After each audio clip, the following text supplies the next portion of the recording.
O Devi, kapag sinasabi yung salitang atinista, ano ang una mong naiisip? Men and women or persons for others. Oh, at alam mo ba, yung pagiging persons for others ay manifestasyon ng isa pa nating core value, love and service. Okay. At yung love and service na yon, laging magkadugtong. Ay, oo, magkasama ang pagmamahal at paglilingkod kasi kaya ka nga gumagawa ng mga bagay-bagay. Hindi ito para sa pagmamahal lang ng sarili o ikabubuti ng sarili. Kung hindi, sa pag-asa na makakapagpabuti ito ng kalagayan ng nakararami. Kaya ka naglilingkod. Oo, and you're always in a relationship with others. Oo, no, kinikilala na hindi lang para sa sarili ito. At syempre, dito sa Ateneo, itong love and service o pagmamahal at paglilingkod ay pwede nating makitang isinasabuhay ng mga iba't iba nating kasama sa iba't ibang sektor din ng Ateneo. As a student, I show love and service to my friends and the organizations that I'm a part of because I love the advocacy and I love helping people I care about. And I do this when I help out my friends, when I help out the organizations, because I believe that to show love and service, you have to help others and you have to be of service to them, even if it's just being there for them or even in helping out activities that they just need participants or even support. That's how I show love and service. First of all, there is a difference between just service and loving service. You see, service is just a servant serving others for his own sake, so he can get a reward in return, or he was just assigned to do the task and he doesn't really want to do it, but he has to. But loving service is when the servant does the serving from his own heart. He's happy to serve the people around him. Now, I'm not saying just because you are assigned to do the task doesn't mean you can't be a loving servant. It doesn't matter if you volunteered or if you were asked to do it, you can still be a loving servant.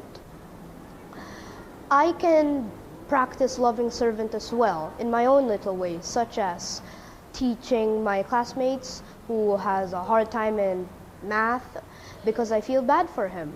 Or I can pick up the trash from the ground to help the custodians. These are just small small forms of service, but they can make big changes and they can show that you love to serve others. Sinasabuhay ko ang love and service sa pamamagitan ng pagtulong ko sa mga katrabaho ko.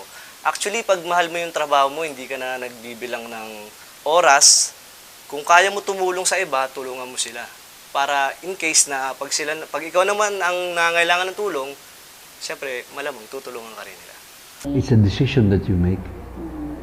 A decision that you make. Socrates says, the unexamined life is not worth living. That's why beware of being too busy. Beware of being too successful. You have no time to think. You have no time to think. You have no time to pray. Because thinking leads to prayer. For me, the most important thing I can do now is go from class to class and share as honestly as I can what life has taught me, what God has taught me.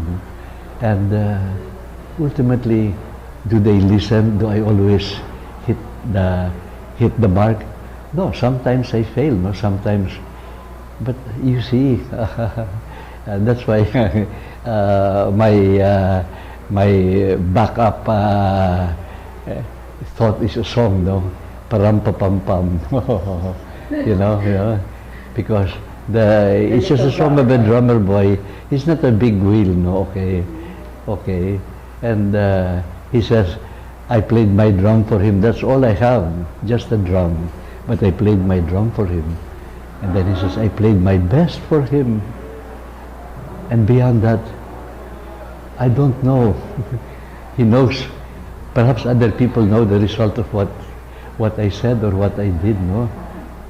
But whether I hit my mark or I did not, as long as I can sincerely say to God, gee, God, that was my best. I love the way the song ends. Then he smiled at me, param pam pam, me and my drum. As a grade schooler, I can practice love and service to others by helping my classmates and teaching them with their difficulties that they have in school. For example, if they're having a hard time in math, first I can give them a drill, and then if they get it wrong, I can show them the solution that leads to the answer. And then I'll give them another drill so that they can apply what they have learned from me.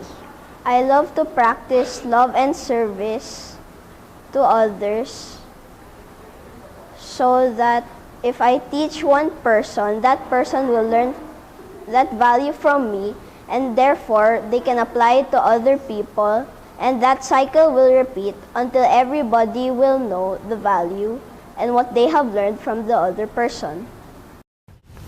Ayun, so Devi, talagang sa iba't ibang gawain natin dito sa Ateneo, pwede talagang isabuhay ang magkatambal o na partners ng loving and serving. And loving and serving in everything, no?